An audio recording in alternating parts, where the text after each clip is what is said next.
এই ভিডিওতে আপনারা শুনতে পারবেন জিনের একটি বাস্তব ঘটনা। অন্ধকার কুয়োর জিন। একসময় একটি প্রত্যন্ত গ্রামে আঁধার কুয়ো নামে একটি কুয়োর কাছে সবাই যেতে ভয় পেত। গভীর রাতে কুয়োটির পাশ দিয়ে গেলেই নাকি অদ্ভুত সব শব্দ শোনা যেত, কখনো ফিসফিসানি, কখনো আবার কান্না বা বিকট হাসি। গ্রামবাসীরা বিশ্বাস করত এই কুয়োর মধ্যে এক শক্তিশালী খবিশ জিন, দুষ্ট জিন বাস করে। এই গ্রামে ছিল করিম নামের এক সাহসী যুবক, যে এসব ভূত প্রেতে বিশ্বাস করত না। সে প্রায়ই বন্ধুদের সঙ্গে তর্ক করত যে সবটাই গ্রামের মানুষের কুসংস্কার। একদিন গভীর রাতে করিম বন্ধুদের সঙ্গে বাজি ধরল। বাজির শর্ত হলো করিমকে কুয়োর পাড় থেকে এক ঘটি জল তুলে আনতে হবে। করিম বাজি জিতে নিজেকে প্রমাণ করতে রাজি হলো। নিশিরাতে যখন পুরো গ্রাম ঘুমে আচ্ছন্ন, তখন করিম লণ্ঠন হাতে কুয়োর দিকে এগিয়ে গেল।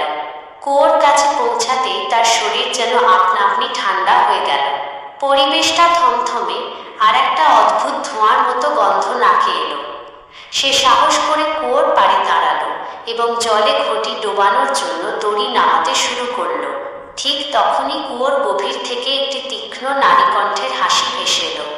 হাসিটা এত ভয়ঙ্কর ছিল যে করিমের হাত থেকে লণ্ঠনটি পড়ে গিয়ে নিভে গেল। চারপাশে ঘন অন্ধকার।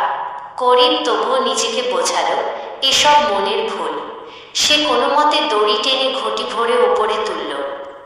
যখন সে জলভর্তি ঘটি নিয়ে ফিরতে যাচ্ছিল, তখন হঠাৎ তার মনে হলো কেউ যেন তার পেছনে দাঁড়িয়ে আছে। ঘাড় ঘোরাতেই সে দেখল তার ঠিক পেছনেই জলের ঘটির দিকে তাকিয়ে আছে একটি লম্বা কঙ্কালসার আকৃতি। আকৃতিটির চোখ দুটো যেন আগুনের মতো জ্বলছে, কিন্তু তার মুখটা অন্ধকারে এমনভাবে ঢাকা যে কিছুই স্পষ্ট বোঝা যাচ্ছিল না। করিম ভয় চিৎকার করতে পারল না। তার গলা শুকিয়ে কাঠ হয়ে গেল। সে দৌড় দেওয়ার জন্য ঘুরতেই সেই আকৃতিটি বিকট শব্দে হেসে উঠল এবং একটি শীতল হাত বাড়িয়ে করিমের ঘাড়ে চেপে ধরল।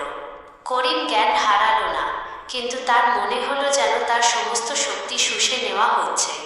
সেই জিন ফিসফিস করে বলল, সাহস দেখালে? এই জল তোর নয়, এ আমার রাজ্য।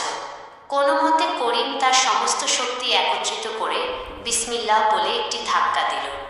ধাক্কা খেয়ে সেই আকৃতিটি যেন হাওয়ায় মিলিয়ে গেল। করিম আর এক মুহূর্ত দাঁড়ালো না। জলের ঘটি ফেলে দিয়ে সে প্রাণপণে দৌড়ে গ্রাম অভিমুখে গেল।